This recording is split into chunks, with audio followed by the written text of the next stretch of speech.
Hello বন্ধুরা, আজ আমরা এক্সপ্লেন করতে যাচ্ছি বহুল প্রতীক্ষিত সিনেমা অ্যাভাটার 3 মুভির পুরো গল্প, যেখানে প্যান্ডোরার ভাগ্য, স্পাইডারের রহস্য আর মা এয়ার শক্তি সবকিছু একসাথে জড়িয়ে যায়।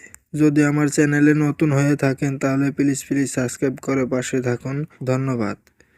মুভির শুরুতেই লোয়াক তার মৃত ভাই নেয়ামের আত্মার সঙ্গে সংযোগ করে। নেয়াম তাকে বোঝায় স্পাইডারের বাঁচানো ভুল ছিল না।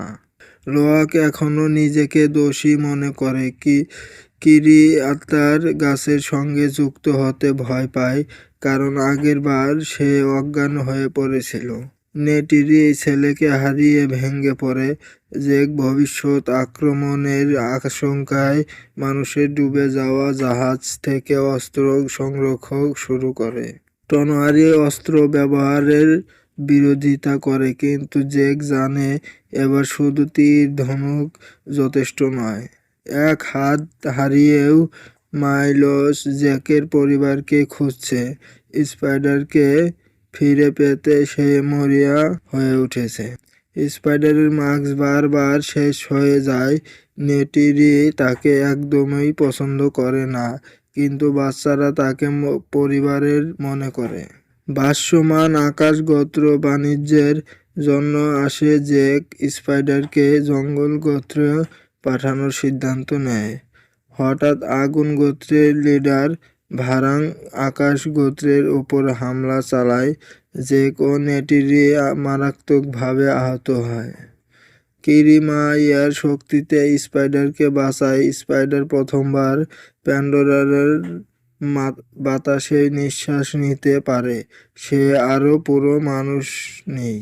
ভারাং বাচ্চাদের বন্দি করে। সে মা ইয়ার শক্তিকে অপমান করে এবং আগুনকে সবচেয়ে বড় শক্তি বলে দাবি করে।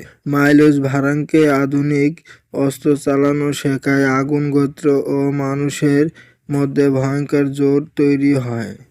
মানুষ স্পাইডারের উপর এক্সপেরিমেন্ট শুরু করে।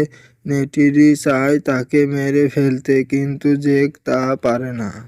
মানুষ টুলকুনদের শিকার করতে চায়। পায়াকান জানায় মানুষ বেঁচে থাকলে প্যান্ডারা ধ্বংস হবেই।